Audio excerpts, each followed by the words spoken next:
हम लोग उप सहसंयोजक यौगिक का अध्ययन कर रहे थे, जिसमें आपको बताया गया था उप सहसंयोजक यौगिक क्या होता है।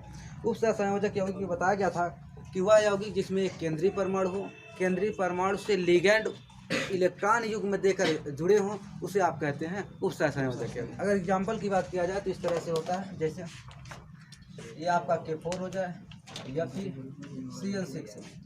इसमें आप देखेंगे कि एक भाग है बाहर, एक भाग है बड़े कोष्ठक के अंदर। जो बड़े कोष्ठक के अंदर होता है उसे संकर यौगिक कहा जाता है, यानी संकर भाग कहा जाता है। जो बाहर होता है उसे कहा जाता है आयनिक भाग, यानी इसकी बात किया जाए तो इसे आयनिक पार्ट कहा जाता है, और इसकी बात किया जाए तो इसे कहा जाता है संकर भाग। कोऑर्डिनेशन स्फीयर, कोऑर्डिनेशन स्फीयर, ठीक है। अगर इसकी बात किया जाए तो यहाँ पर देख पा रहे हो कि ये आपका आयनिक भाग है। आयनिक भाग में बड़े कोष्ठक में आप देख रहे हो केंद्रीय परमाणु, केंद्रीय परमाणु से जुड़ा है लिगैंड। जहाँ पर ऐसी संरचना उपस्थित हो, यानी केंद्रीय परमाणु यानी धन आयन हो, धन आयन से लिगैंड इलेक्ट्रॉन युग्म ग्रहण करके जुड़ा हो, उसे आप कहेंगे उप सहसंयोजक यौगिक। अब आता है उप सहसंयोजक और द्विक्लवण में अंतर क्या होता है। सामान्य भाषा ये उप सहसंयोजक यौगिक आपका हो गया। एक आता है द्विक्लवण। अगर द्विक्लवण की बात किया जाए उसका नाम होता है डबल साल्ट, डबल साल्ट, इसे हिंदी में कहा जाता है द्विक्लवण। अगर द्विक्लवण की बात किया जाए तो इसमें दो सामान्य लवण होते हैं। दो सामान्य लवण के मिश्रित विलयन का अगर वाष्पन करा जाए, दो सामान्य लवण ले लीजिए, उसका एक मिश्रित विलयन बनाइए। अगर मिश्रित विलयन का वाष्पन कराएंगे तो जो प्राप्त होगा उसे कहेंगे आप द्विक्लवण। जैसे आपका होता है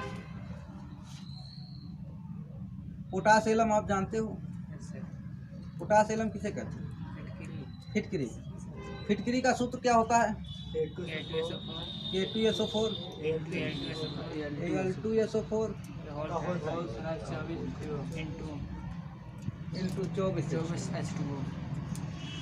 आप देख रहे होंगे इसमें एक आपका लवण ये है, दूसरा लवण आपका ये है। अब दो लवण का आप क्या करा रहे हैं?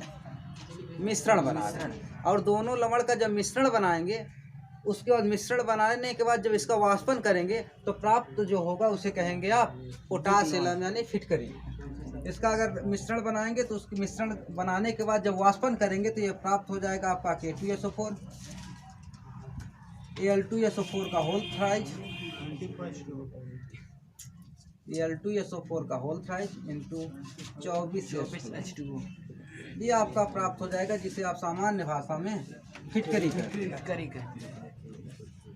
ये आपका हो गया उप सहसंयोजक यौगिक और द्विक्लवण। अगर उप सहसंयोजक यौगिक और द्विक्लवण की बात किया जाए तो उप सहसंयोजक यौगिक जो होता है जलीय विलयन में अपना अस्तित्व बनाए रखता है, और द्विक्लवण जलीय विलयन में अपना अस्तित्व खो देता है। जैसे अगर द्विक्लवण की बात, संकर लवण की बात किया जाए तो इसका अगर जलीय विलयन में इसको घोलोगे, जलीय विलयन में, तो ये टूट जाएगा आपका K+ में, ठीक है। ये पहला आयन होगा।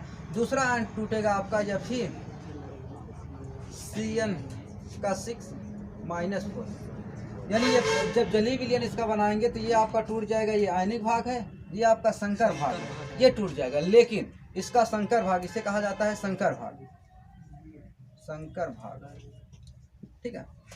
अगर संकर भाग की बात किया जाए तो ये जलीय विलयन में Fe++ में और Cn- में वियोजित नहीं होता। यानी कहने का मतलब ये है कि अगर बात किया जाए उप सहसंयोजक यौगिक का तो जलीय विलयन में ये टूटेगा आयनिक भाग में और संकर भाग में। इसका संकर भाग जो है ये Fe++ और Cn- का परीक्षण नहीं देता, यानी इसका संकर भाग वियोजित नहीं होता। अगला अगर पोटासियम की बात किया जाए तो पोटासियम आपका जलीय विलयन में ये टूट जाएगा अपने घटक आयनों में। अगर इसको तोड़ा जाए जलीय विलयन में, जलीय विलयन, ठीक है, अगर जलीय विलयन में इसको तोड़ा जाए तो ये टूट जाएगा आपका K+ में, पहला आयन होगा। दूसरा आपका हो जाएगा SO4- में, तीसरा आपका हो जाएगा Al2+3 में, ठीक है। यानी इसमें जितने भी घटक हैं अपने सभी घटक आयनों का परीक्षण देता है, लेकिन उप सहसंयोजक यौगिक घटक आयनों का परीक्षण नहीं देता।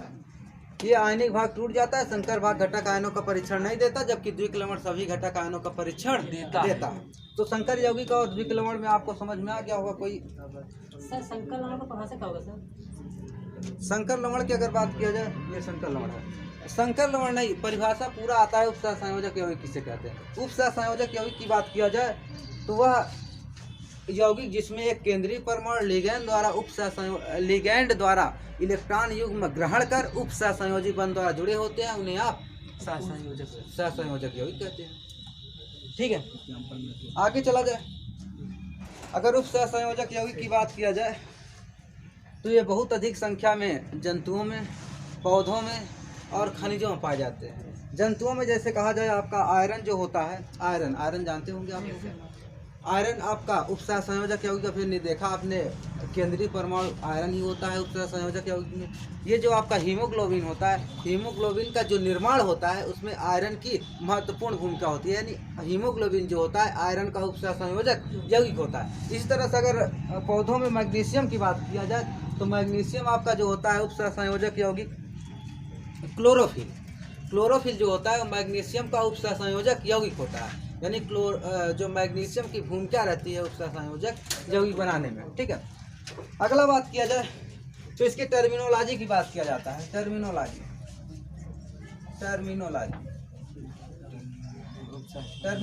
की बात कहा जाता है शब्दावलियाँ, हिंदी में कहा जाता है शब्दावलियाँ।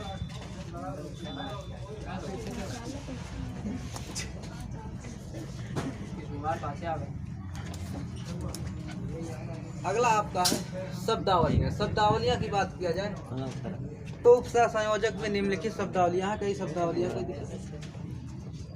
उपसह संयोजक में कई शब्दावलियाँ जिसको आप जानेंगे। शब्दावलियाँ जब तक नहीं जानेंगे तब तक आपका आईपीएससी नामकरण, यानी इसका उपसह संयोजक यौगिक का आईपीएससी नामकरण आप नहीं कर पाएंगे। इसके लिए महत्वपूर्ण है कि आप शब्दावलियाँ अच्छी तरह से आप समझ लीजिए। तो शब्दावलियाँ जो है निम्नलिखित है, एक एक करके चर्चा करते हैं। होती क्या देखिए, पहला होता है आपका सेंट्रल एटम आर आयन। ठीक है, सेंट्रल एटम आर आयन, इसको हिंदी में कहा जाता है केंद्रीय परमाणु या आयन। ठीक है, सेंट्रल एटम आयन होता क्या है। आप उपसह संयोजक यौगिक देखे हैं, उपसह संयोजक यौगिक में धन आयनिक भाग होता है बड़े कोष्टक के अंदर। इस तरह से देखेंगे आप, तो ये जो बड़े कोष्टक के अंदर होता है, ठीक है, लिगैंड के बगल में, जो बड़े कोष्टक के अंदर ये वाला भाग, और लिगैंड के बगल में, जो बड़े कोष्टक के अंदर लिगैंड के बगल में होता है उसे क्या कहा जाता है, सेंट्रल एटम, यानी केंद्रीय परमाणु। यह धन आयनिक भाग होता है, ये लिगैंड द्वारा इलेक्ट्रॉन युग्म ग्रहण करता है। ठीक है, इतना समझ में आ गया। अगला रहेगा आपका लिगैंड। अगर लिगैंड की बात किया जाए तो लिगैंड आपका होता है उपसह संयोजक यौगिक में जो बड़ा कोष्टक होता है। सब उपसह संयोजक यौगिक की ही टर्मिनोलॉजी चल रही, तो सब इसी से संबंधित रहेगा। उपसह संयोजक यौगिक में जो बड़ा कोष्टक होता है, बड़ा कोष्टक में केंद्रीय परमाणु के बगल में जो छोटे कोष्टक के अंदर लिखा रहता है, वो ऋण आयनिक भी हो सकता है, उदासीन भी हो सकता है, धन आयनिक भी हो सकता है, उसे आप क्या कहेंगे, लिगैंड। तो इसमें अगर लिगैंड बात करें तो कौन लिगैंड है, ये सीएन को कहा जाता है साइनाइड, यानी लिगैंड आपका इसमें है साइनाइड। ठीक है, अगली बात रहेगी, यहाँ तक समझ में आ गया। yes, अगला आपका रहेगा कोऑर्डिनेशन नंबर। एक और सर जी, कोऑर्डिनेशन नंबर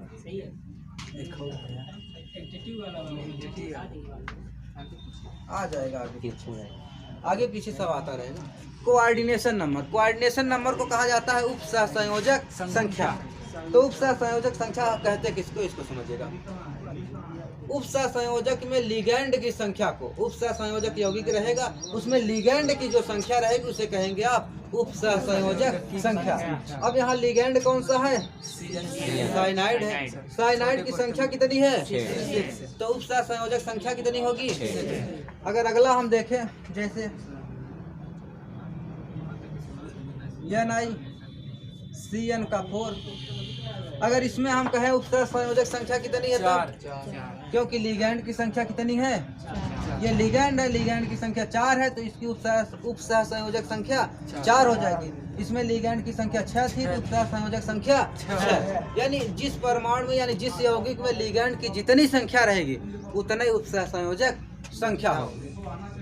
अगला आपका होता है कोऑर्डिनेशन स्फीयर और आयनिक स्फीयर। इसको देखिएगा, अगर चौथे नंबर की बात किया जाए तो होता है coordination sphere, coordination sphere and ionic sphere.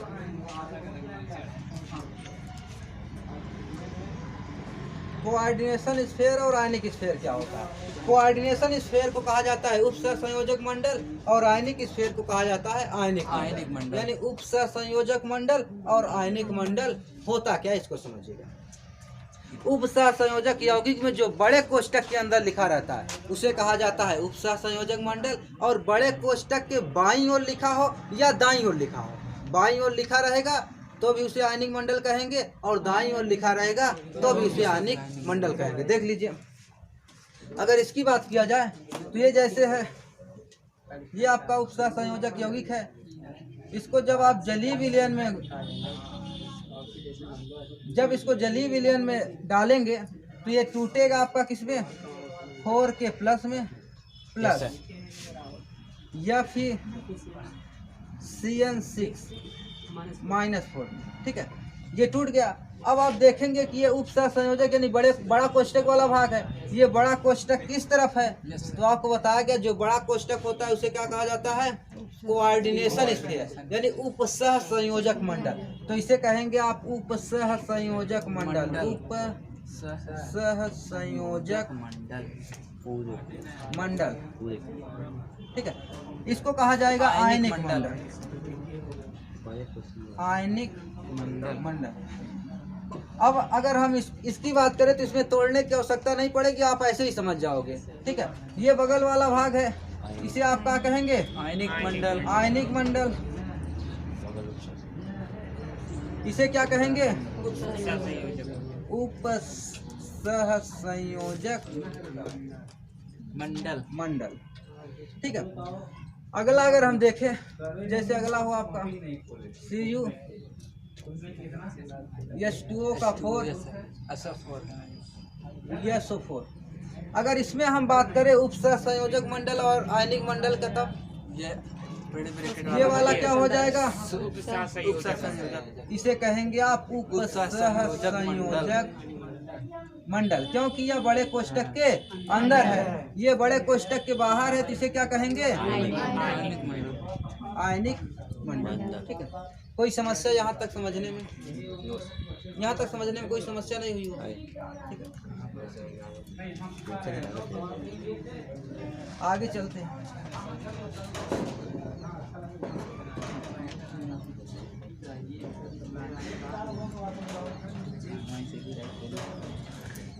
अगला रहेगा आपका चार्ज नंबर, आवेश, चार्ज नंबर, आवेश संख्या। चार्ज नंबर को कहा जाता है आवेश संख्या।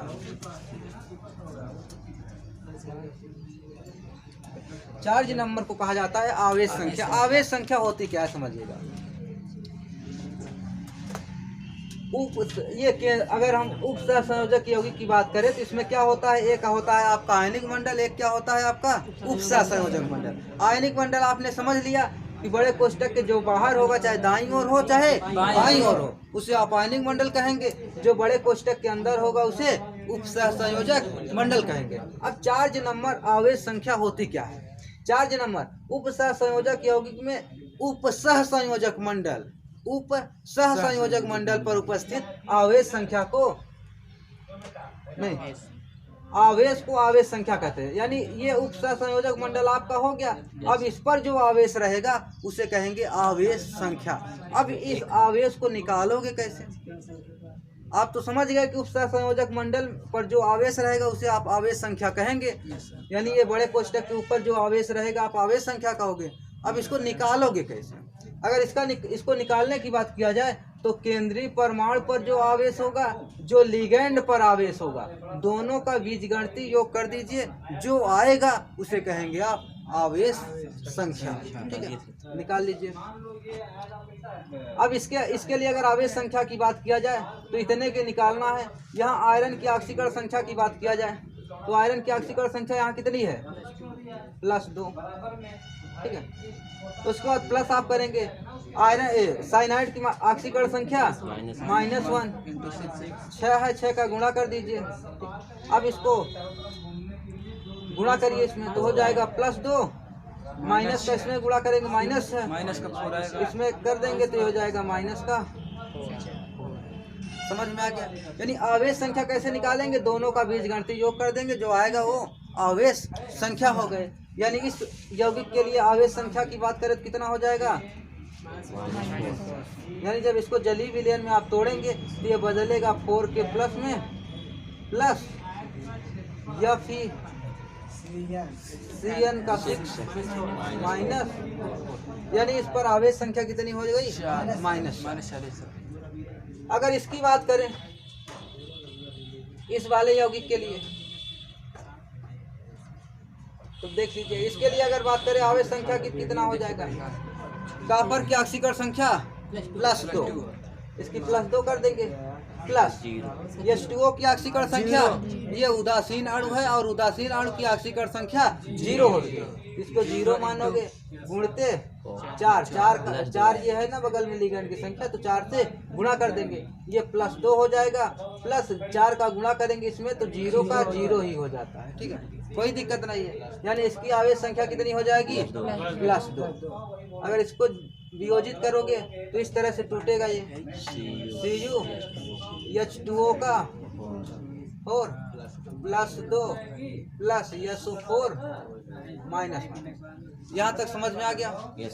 आवेश संख्या तक समझ में आ गया? किसी को कोई समस्या? आवेश संख्या तक समस्या नहीं होगी तो आगे चलते हैं। ठीक है, इसके बाद आपका आ जाएगा ऑक्सीकरण संख्या। अगला रहेगा ऑक्सीडेशन नंबर। ऑक्सीडेशन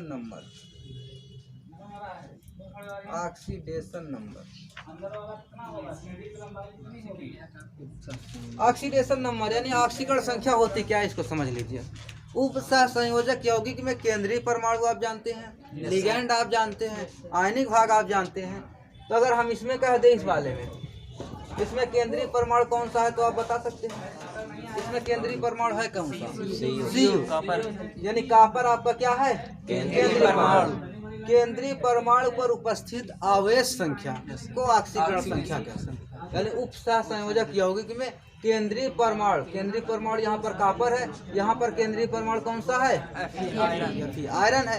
यानी केंद्रीय परमाणु पर जो आवेश संख्या होगी उसी को आप क्या कहेंगे, ऑक्सीकरण संख्या। अब इसको निकालेंगे कैसे,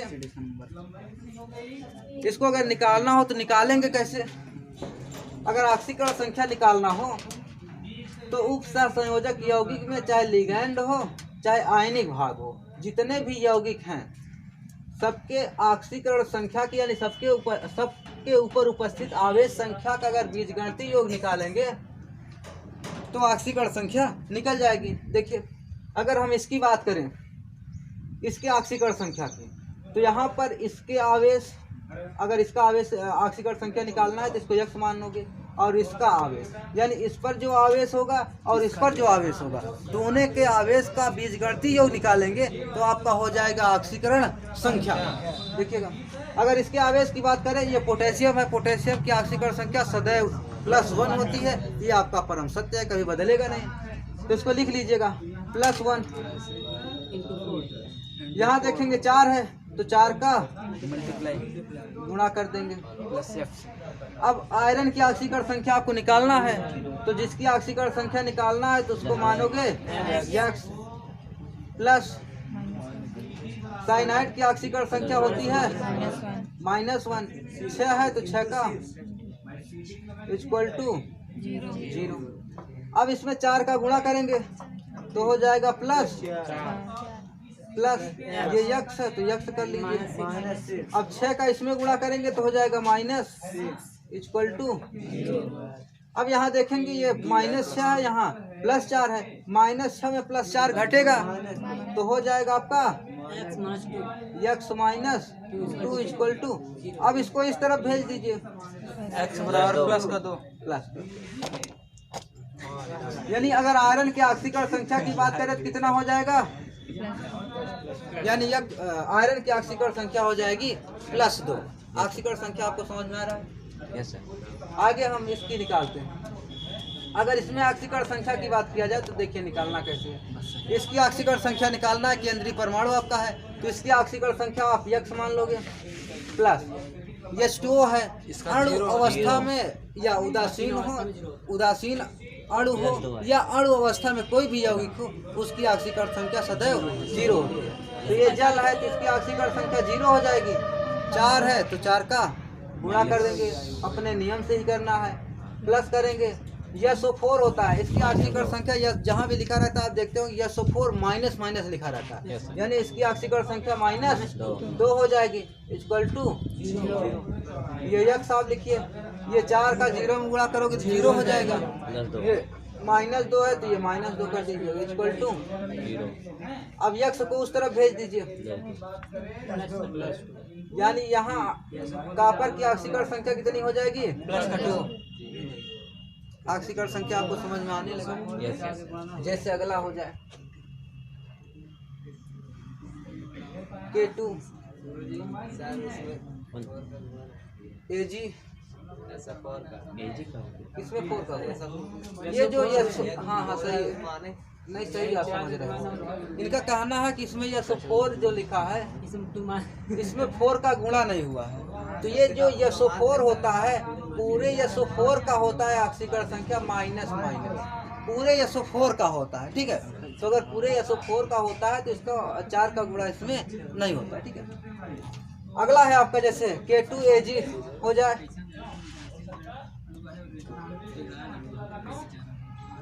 CN का 4। अगर इसके लिए ऑक्सीकरण संख्या निकालना हो तब निकालिएगा तुरंत, जस्ट 1 मिनट का आपके पास टाइम, निकाल के बताइए। किसका सर? इसका? हाँ, इसके लिए केंद्रीय परमाणु की ऑक्सीकरण संख्या Ag का +2।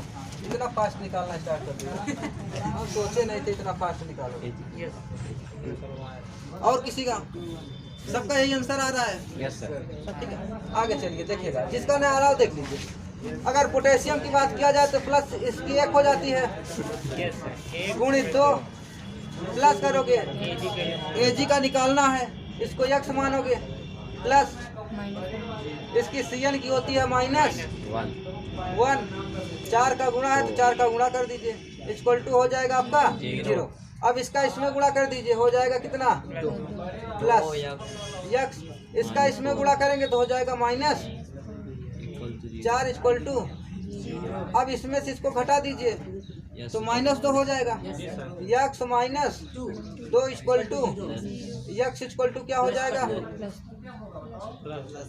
यानी सिल्वर की इस अवस्था में सिल्वर की ऑक्सीकरण संख्या +2 आ जाएगी, यानी इस अवस्था में जिस तरह से यह कंपाउंड बना।